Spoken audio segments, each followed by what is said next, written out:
On today's show, we've got a full game day preview. For the second time in 11 days, the Ottawa Senators will take on the Anaheim Ducks. And the Sens got a little help from their friends as last night's out-of-town scoreboard could not have gone much better. This is Brady Tkachuk, and you're listening to the Locked On Senators podcast.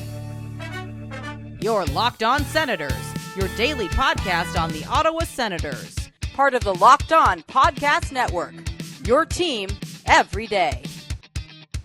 Welcome! You are locked on to the Ottawa Senators, the only daily podcast covering the Sens. On the outskirts of enemy territory, I'm Ross Levitan, alongside Brandon Piller up in the Blue Mountains. Today's episode is brought to you by FanDuel. You can start with a big return on FanDuel. New customers who place a $5 bet and win will get started with a $150 boost in bonus bets. Visit FanDuel.com to get started.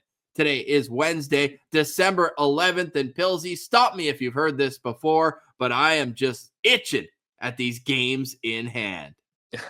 We're hanging on to the games in hand again. How many games in hand do we have here? We got lots of games in hand, as many as 4 on some teams in the Eastern Conference, most notably the New Jersey Devils. But if you look at the teams just ahead of Ottawa right now, you've got 3 games in hand on Pittsburgh and the Islanders. You've got 2 games in hand on Philadelphia and a game in hand on Columbus just ahead of you with 1 point behind in the standings. This is as important of a non-conference game before Christmas as I think I've seen in a while. Not to mention, if you don't win this one, you go winless against the Anaheim Ducks in the season series.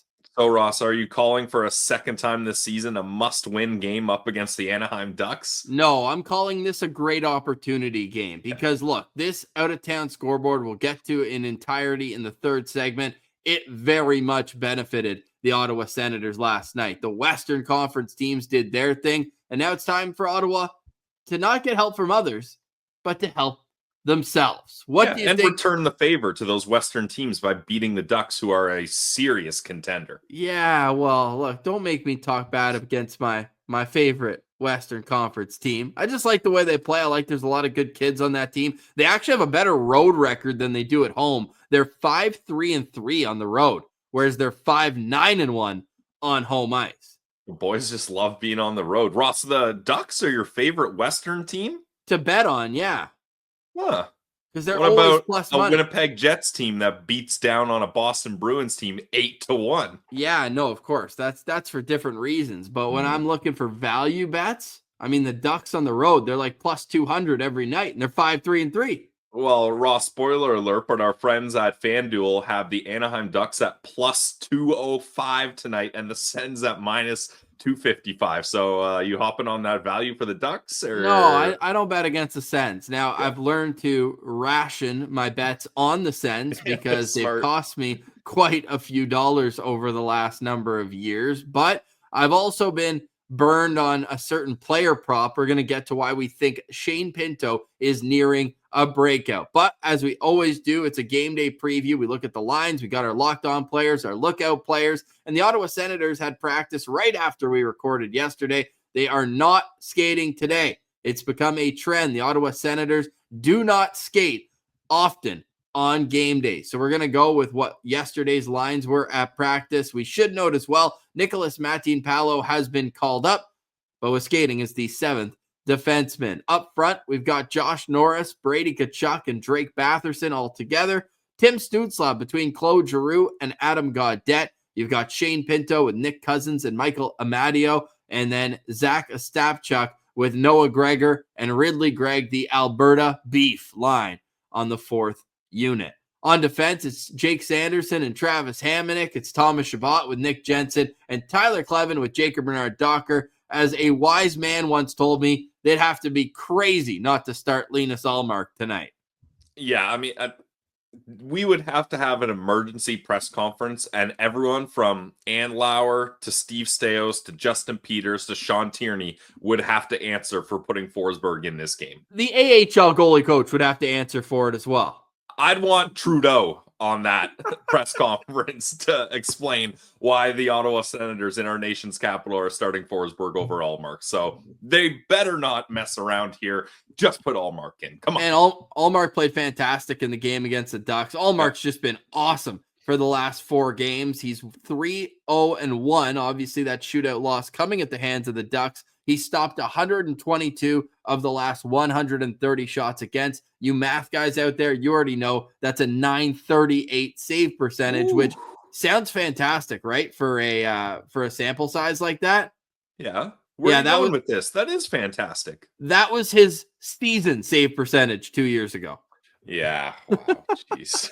Oh, put that in perspective for you. Linus Allmark is back to his Vezina caliber over the last 4 games. Pilsy, who are you locked on to for tonight's game? Well, Ross, I'm going to be locked on to number 12, not 57, Ross. Number 12, Shane Pinto. I mean, the dam's got to burst eventually, Ross. I thought his game, last game up against the New York Islanders was maybe his best game of the season, as he had not 1, but 2 grade A scoring chances in the first shift of the game, hits the post and also has a really good opportunity. All the postcast crew had prop bets on Shane Pinto to score up against his Long Island team. Wasn't able to get it done. So I really think we'll get to this in keys to victory, Ross, but I really think tonight is an perfect opportunity for Shane Pinto to get that goal, burst the dam, open the floodgates, and start scoring here, because as it sits now, Ross, Shane Pinto in 19 games has 1 goal and 2 assists for 3 points. Zach McEwen has more goals than Shane Pinto, and he hasn't played in the NHL in weeks. In 19 games, Zach McEwen has 2 goals, 1 assist. So we got to get going here if you're Shane Pinto. Well, and McEwen, like Pinto, has only scored in 1 game. He had 2 goals in that game against the LA Kings. Oh, true. Yeah. So I'm with you, man, with Shane Pinto, and he's doing so many good things away from the puck right now. It's just a matter of time and a matter of sticking with it, not getting frustrated, because it has now been, is it 12 now? 14 straight games without a point. Yeah.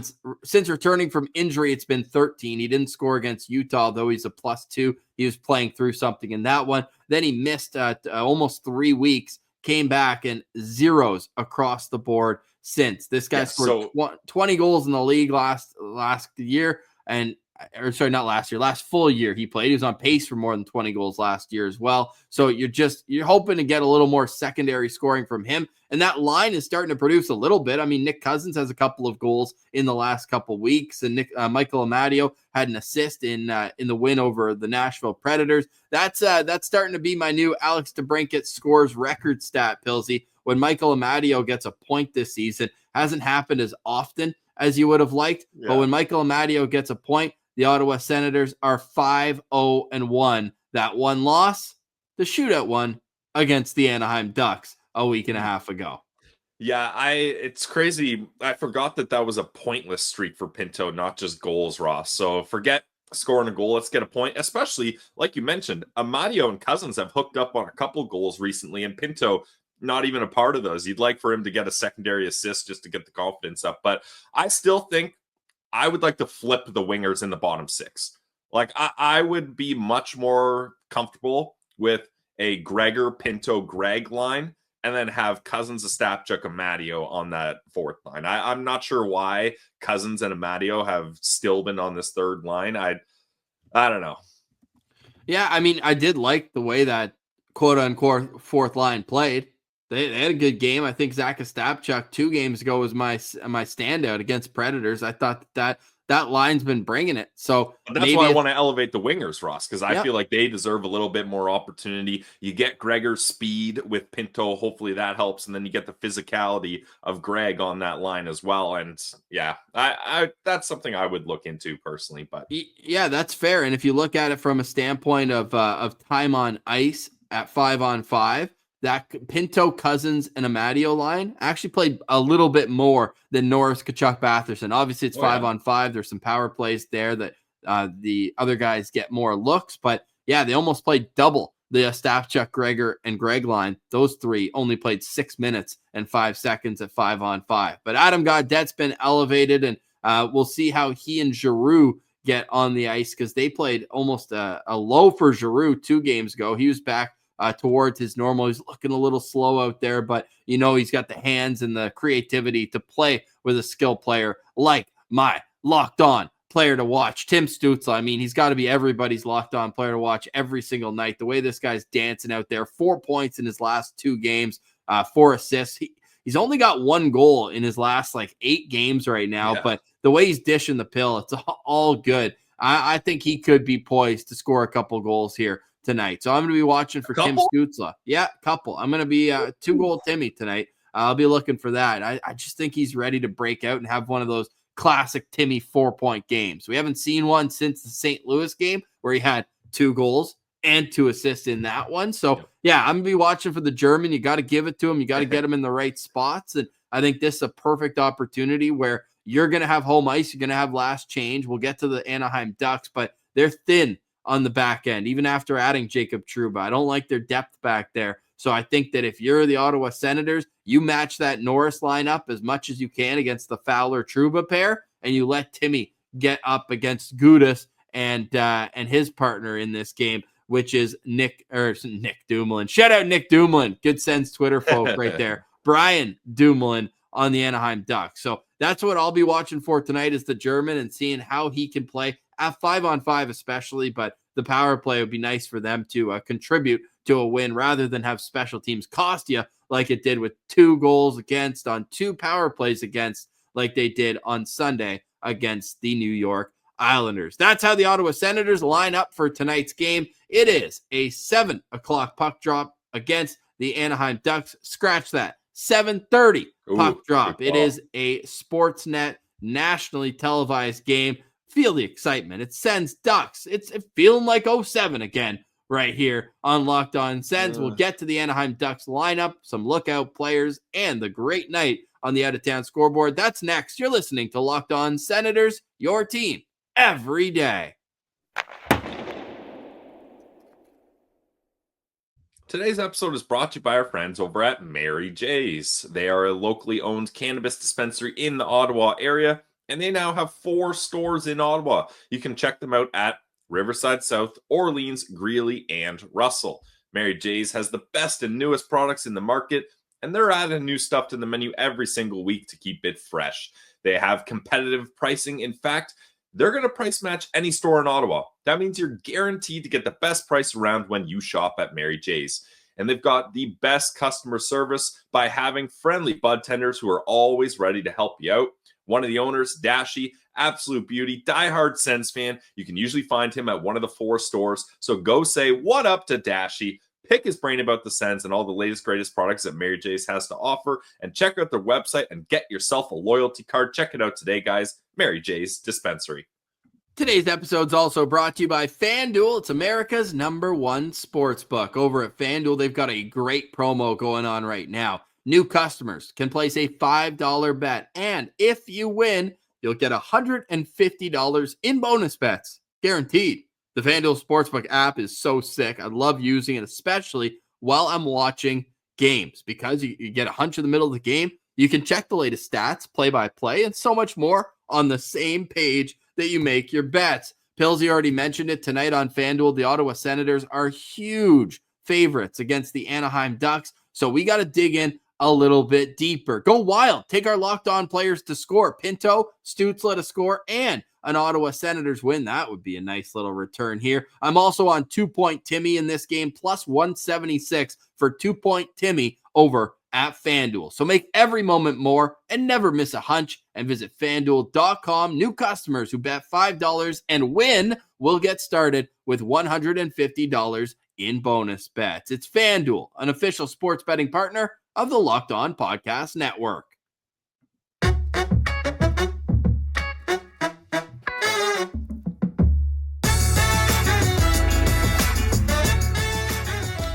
All right, Pillsy, 7:30 start tonight for the Ottawa Senators. I should have made Nicholas Matinpalo my locked-on player to watch. I mentioned he was called up. Well, as quickly as he was called up, he was sent back down. The Ottawa Senators just announcing 5 minutes ago that he will be back in Belleville. The Belleville Sens, by the way, huge game tonight against Syracuse. Crunch. Crooker told me he loves playing against Syracuse. So I'll be watching for Crooker to do some damage in that game down in Belleville. Kind of a yo-yo week for Nicholas Matinpalo. This guy not only has the flu, he's probably getting car sick too. He's going back and forth so much. Yeah, seriously. He's going to know that drive from Belleville to Ottawa really well. Yeah, I don't kind of stop weird in Tynanega.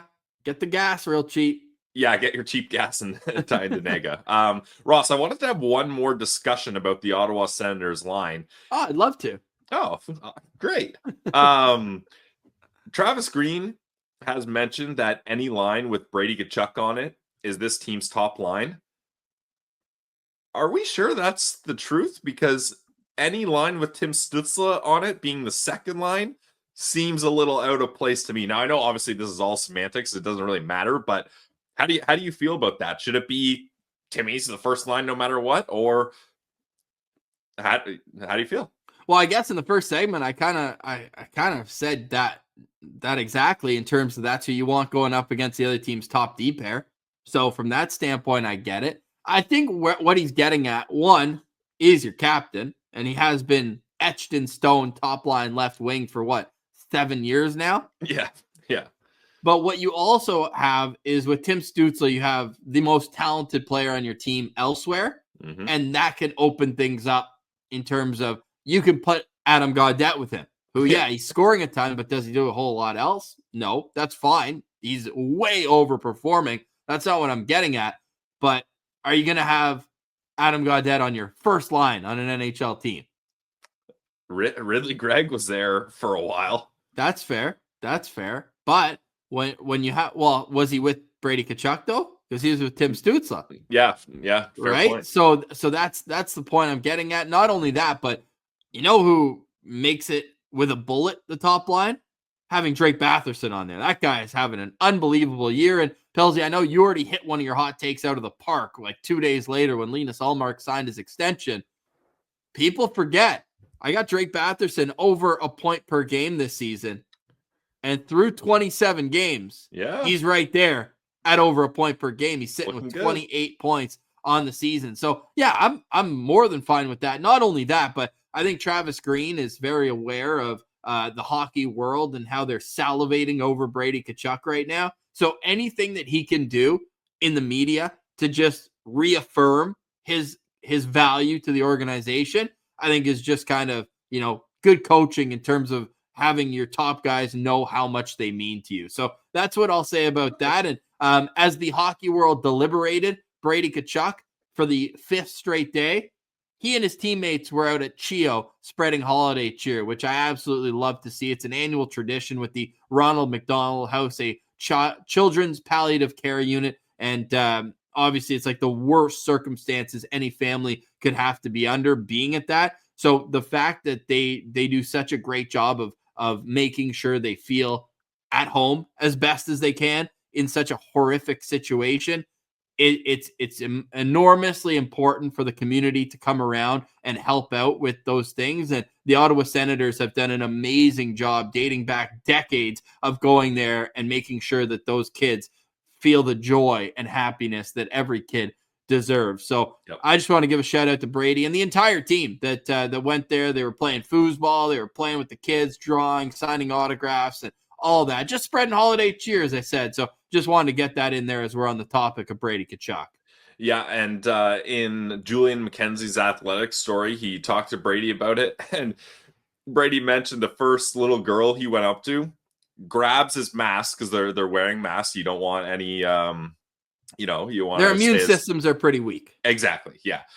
So first little girl grabs his mask. He's like, "What's going on here?" And then she snaps it back on his face. He's like, "All right, you got me there. That's a good one." So good to see. At least they got a good sense of humor about them. Oh, it's amazing. It really is. So credit to the Ottawa Senators for continuing on that tradition. Tonight's game, the Ottawa Senators taking on the Anaheim Ducks. The Ducks obviously got that shootout win 11 days ago. And now the Ottawa Senators have a chance to get back in the win column after dropping Sunday's game against the New York Islanders. They are 4-2-1 in their last 7 games, but it would be oh so nice for it to be 5-2-1. Looks a lot better than 4-3-1, I'll tell you that. Even 4-2-2, we're hoping for a big Sens win tonight in a game they should win to close out this homestand before they go to a schedule loss on Friday where they take on the Carolina Hurricanes. Did I look up if Carolina's on the second half back-to-back? Yeah, they're not. They were off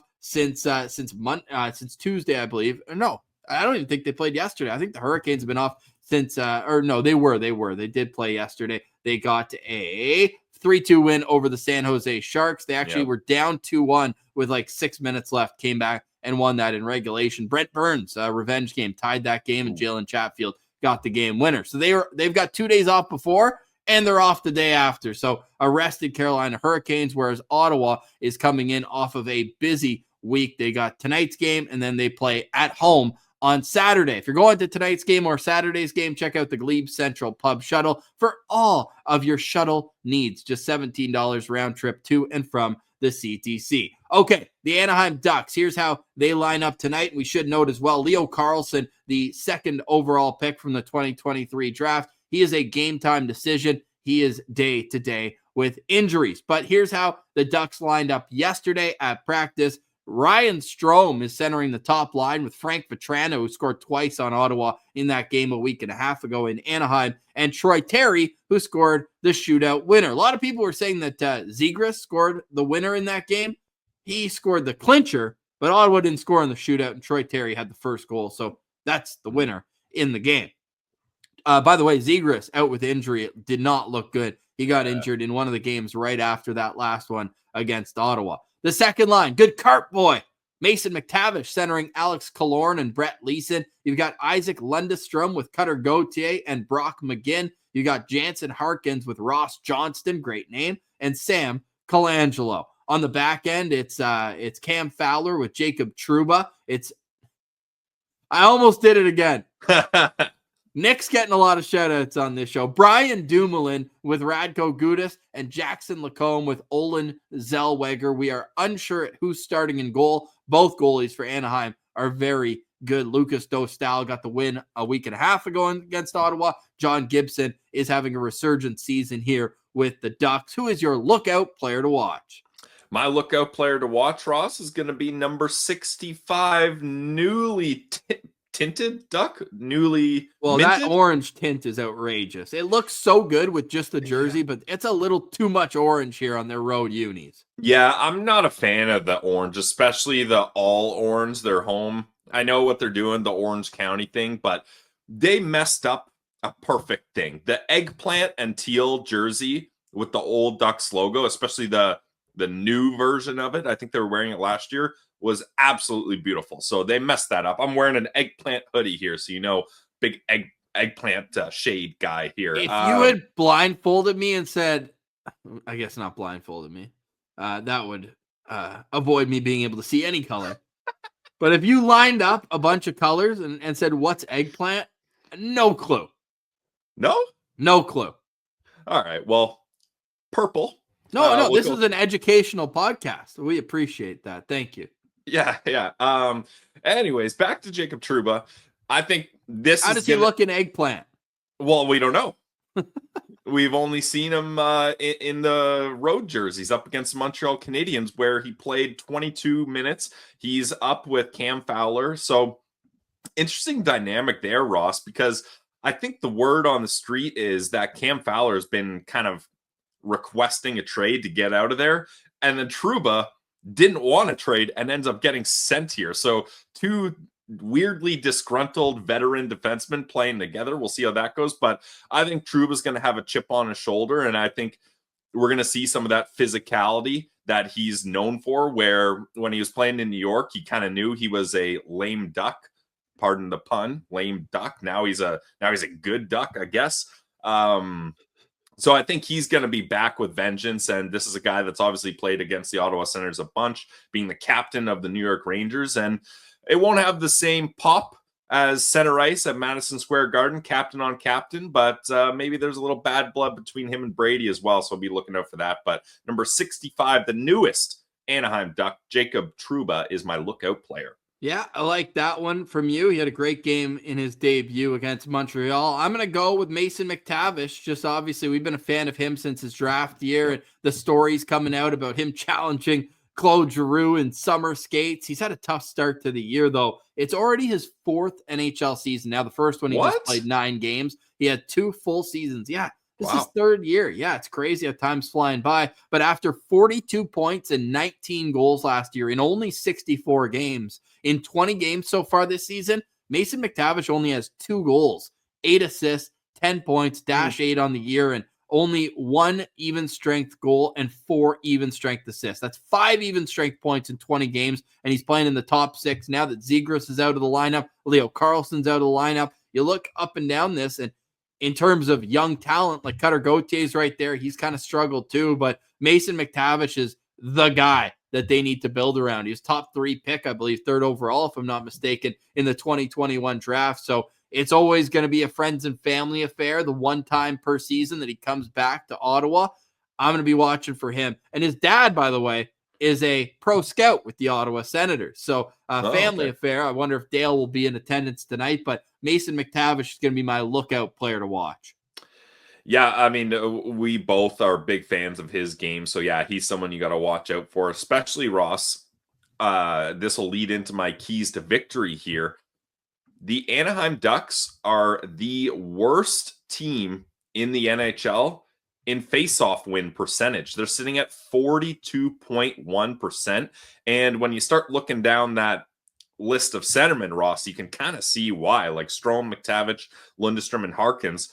Harkins, ironically, is the only centerman above 50% win percentage on the faceoff. So the Ottawa Senators have a big chance here because the Sens are actually a good faceoff team. They're 8th in the league at 52.2%. So shout out G. Yeah, G is a big part of that. True. But if you're able to win most of these draws, you're going to start with possession. And up against this team, I think just starting off with the possession, it's a weak lineup. You can do a lot of damage here, especially if you're snapping back those ozone draws. So I really want to see the Sens be dominant in the faceoff dot, and that will lead them to success, in my opinion. Love that. And last note I'll say, because Frank Vatrano had 2 goals and an assist in the win against Ottawa. You know, he only has more points against 2 other teams, more than the Ottawa Senators. Vatrano played a lot with the Florida Panthers, the Boston Bruins, and the New York Rangers. So 14 points in 25 games for Vatrano against the Sens. He's got 17 against the Sharks and 18 against the Detroit Red Wings, both in more games. So there you go. That's tonight's matchup. 7:30 start. We will have the postcast for you after tonight's game. We also have keys to victory and a great night on the out-of-town scoreboard. Next, you're listening to Locked On Senators, your team every day. Today's episode is brought to you by our friends over at Prize Picks. Prize Picks is the best place to get real money sports action. With over 10 million members and billions of dollars in awarded winnings, Prize Picks has made daily fantasy sports accessible to all. You just pick more or less on at least 2 players for a shot to win up to 100 times your cash. Run your game all season long on Prize Picks. You guys heard me right. You can win up to 100 times your money on Prize Picks with as little as 4 correct picks. Sign up today and get $50 instantly when you play $5. Best part is, you don't even need to win to receive the $50 bonus. It's guaranteed. Prize Picks is the best way to win real money this football season. Which players are going off? Which ones aren't? Make your picks in less than 60 seconds and turn your sports opinions into real money all season long on Prize Picks. Download the app and use code LOCKEDONNHL to get $50 instantly after you play your first $5 lineup. Again, that's code LOCKEDONNHL. Prize Picks. Run your game.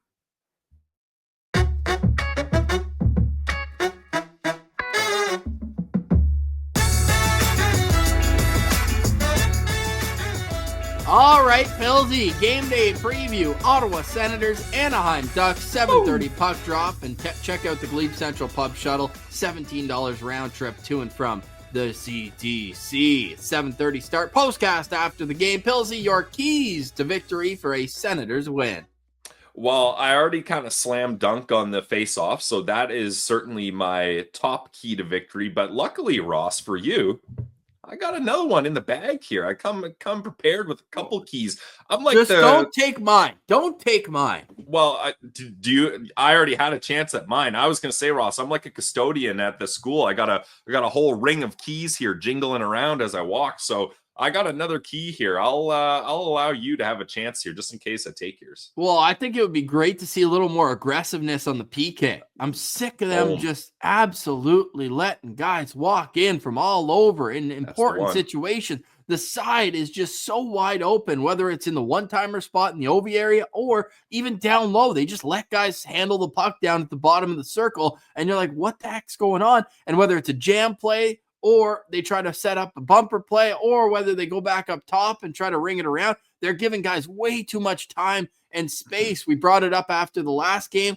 but the penalty kill is only 21 of their last 32 attempts. That's 11 power play goals against in their last 32. It is not good enough. That would give the opponent the best power play percentage in the National Hockey League over this current 11-game sample size. So please be aggressive on the PK. The Anaheim Ducks don't have that superstar like we've seen with other teams, but neither did the New York Islanders, and they went 100%. So that's my key to victory is please, for the love of all that's good, please do not allow a power play goal. They've only managed to not allow a power play goal against in one of their past 8 games, and that was against the Predators, who only had one opportunity. So that's what I'm going to be watching for tonight. Yep, Ross, you nailed it. That was mine. I'll just throw in a couple stats to beef up this key to victory. The Anaheim Ducks are 29th in the league in power play percentage. Wait, where were the Islanders? They were dead last. Oh, okay. But they're not dead last anymore because getting 100% boosted them. But the Anaheim Ducks sit at 15.8% on the power play. And Ross, our friends over at the Sens podcast, they posted a couple days ago the heat graph of the Ottawa Senators penalty kill. Now, I'm not a big heat graph guy. I don't really understand it that much, but it shows that where teams are having success up against the Ottawa Senators penalty kill is on the right side. And we saw that with the New York Islanders. That's where Kyle Palmieri was just given all day, all night, all week. He had a full vacation, week-long, all expenses paid vacation in that spot.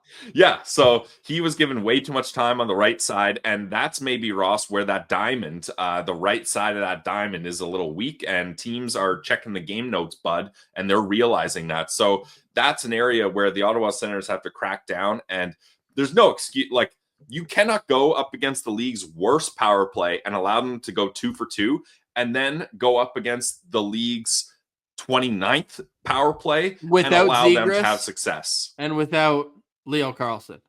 Yeah, two of their top guys out. Well, we don't know if Carlson's going to be out or not, but even if he's playing, he's probably not at 100%. So the Sens have to clean up the penalty kill. It just simply has not been good enough. I mean, you look at the Ottawa Senators penalty kill, Ross, and they're 26th in the league at 74%. So got to clean that up. That passes the eye test as well. Just not good enough. Okay, let us know your keys to victory in the chat below on YouTube and wherever you listen to podcasts. A 5-star review goes a long way. You know what else goes a long way? When all the Western Conference teams win. Yeah, the Colorado Avalanche dummy the Pittsburgh Penguins 6-2. How about 5 points each for Nathan McKinnon and Mikko Rantanen in that game? And I got a stat here. Mikko Rantanen, it's his 3rd hat trick of the season, leads the NHL. 3 hat tricks. That's outrageous. So that helped. So sick. Then the New York Islanders went home, and this game, the shots in the 3rd period were 25-15 for the Kings. I was like, there's no way they're going to do it again. And the LA Kings got an empty netter at the end of that game. So they got a 3-1 win over the Islanders. The Oilers hang on by a thread to beat the Tampa Bay Lightning in regulation. The Lightning thought they scored. Sends abroad. Nick Paul high stick. The puck was bouncing on top of the net, and Nick Paul high sticked it towards the net. But what they were arguing was that he high sticked it, and then it bounced off of Darnell Nurse, which would negate a high stick before going in the net. Now, the other side of this is you could never really see the puck in the net, but it was one of those where physics would show that it was definitely there, but you couldn't see it. And they called it no goal on the ice, so it was a pretty quick review. But Ottawa got lucky there with Tampa being a team in a wild card spot right now in terms of points percentage. They are a team with games in hand on everybody right now, so that was big. And then talk about big. How about a 4-game win streak for the Boston Bruins coming to a screeching halt? They allowed 5 goals in the third period, completely unraveled against the Winnipeg Jets. And I don't know if Winnipeggers caught on to the Sens home opener chant 2 years ago, but the Swayman chants were rocking through Canada Life Center.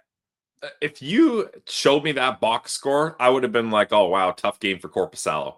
It's insane that it's Jeremy Swayman that happened to. So, yeah, so sometimes, Ross, you need to get by with a little help from your friends. Thank you over to the West Coast for helping the Sens out, and they're hoping to repeat the favor here. Well, and hashtag Sens abroad, Vladislav Nemesnikov with a goal for the Winnipeg Jets in that game. And it's wild to see his career, by the way. Like he's turned himself into a legitimate player. He's sixth on, or sorry, that was last year. He was sixth on the Jets in scoring. This year, he's sitting at 16 points in 30 games. I've always been a Nemesnikov guy. Like when the Sens got him, I really liked him, especially as a penalty killer. What did they ended up trading him to the Avalanche for what, like a fourth or fifth round pick? Fourth. Should have. They got him for a fourth and then gave him up for a fourth. Rental. Yeah, big time rental. But he was sick, man. I'm a big fan of Nemesnikov's game. So yeah, he produced there. We like to see that, and we love to see Boston, Tampa, the Islanders, the Penguins, and the Blue Jackets all lose in regulation. Now, Philly did win 5-3. They jump into that final wild card spot as of right now. They're just a team that's playing with determination, classic Torts style, overachieving type team. But that's a team that Ottawa has 2 games in hand on, and they're 2 wins behind them. So this is why I started the show. You win your games in hand, and it'll be all good. Now, could that game they pissed away against the Flyers come back to haunt them down the road? You got to hope not, but the Ottawa Senators do have an opportunity with a win tonight to be right back in the mix and put some separation towards the bottom of the standings, because only 5 points separate the final wildcard spot and dead last, the Montreal Canadiens, in that game. Now, you also have the Rangers playing the Buffalo Sabres tonight, so that's one where it's like, okay, just don't go to overtime. But I'm leaning towards Buffalo because I want to see the Rangers continue to spiral and go into full panic. Now, Buffalo hasn't won a game in how long? Like they're 3-4-3 in their last 10 games, but I want to say they're 7 in straight without a win. I could be wrong on that, but I'm going with the Sabres tonight. I know it's kind of counterintuitive to go with the divisional team to win. Yeah, the Sabres in their last 7 games are 0-4-3. So give the Sabres a win tonight. Yeah, let them have one. Yeah. But isn't it kind of annoying that even these teams that are on big losing streaks have like 3 loser points? Like, come on. And they're right there with the Sens, Ross. Yeah, they are. But these are the types of games to end a homestand too against a weaker opponent, and the betting line would show that. You got to win this game. You just the out-of-town scoreboard can only help you so much. You have to help yourself at a certain point. Yes. And this would be a night where you jump the Blue Jackets in the standings, you jump the Penguins in the standings, and you'd be right there in the mix with the Islanders, Rangers, Flyers, and Lightning in terms of right there. Because the Senators, the latest they've been in a playoff spot in the season is like October 15th. The season started October 10th. May I remind you? But this is an opportunity game. So I'm excited for this one. It's really unfortunate how the game Sunday unraveled for them, despite playing a very good game. I know we clowned on the 9 out of 10 times you win that game because frankly, they just have not won those types of games. But there's a lot within how they played that if you replicate that tonight, you do win that game 9 out of 10 times. Yeah, I mean, I hope so. Ross, I would categorize this as a take care of business game. Okay. And it's sad that the Ottawa Senators are not in a position where like they can look down on the Ducks, because literally the Ducks are what's the point? They can barely look down on them. The Ducks are just 2 points back from the Sens, but you just take care of business, beat this team at home, and move on. Like, that's what needs to happen here. All right. Well, we will be here after the game to take care of all sorts of your post-game needs. Is this a breakout night for Shane Pinto? Sure hope so. It would be awesome to see him get on the board. For the latest updates, check us out on Twitter at Sens Central. Pillsy, any final thoughts on today's show? Yes, I do have a final thought. I'm glad you threw it to me. Tonight, Ross, you can do the same. Tonight at the CTC, it's First Responders Appreciation Night. There's going to be lots of fun stuff. I helped Ottawa Fire out. I made a little promo video promoing tonight.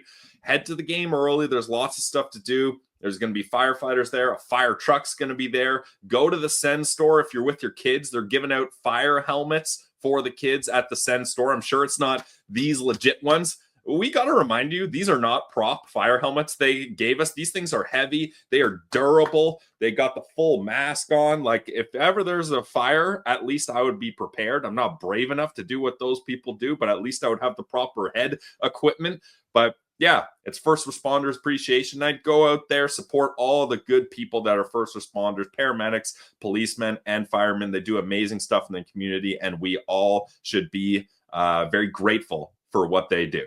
Well said, Pillsy. I echo those sentiments, and hopefully they all get a happy night at the CTC. Shout out to Nick DeFazio. We had him on last year, part of the Ottawa Fire Service, and we appreciate these beautiful buckets. We might have to bring out the hardest working player of the game tonight with the fire helmet on the postcast if the Senators can take care of business against the Anaheim Ducks. That's Brandon Piller. I'm Ross Levitan. Thank you for watching, listening, and engaging with the show. This has been another edition of the Locked On Senators podcast, your team every day.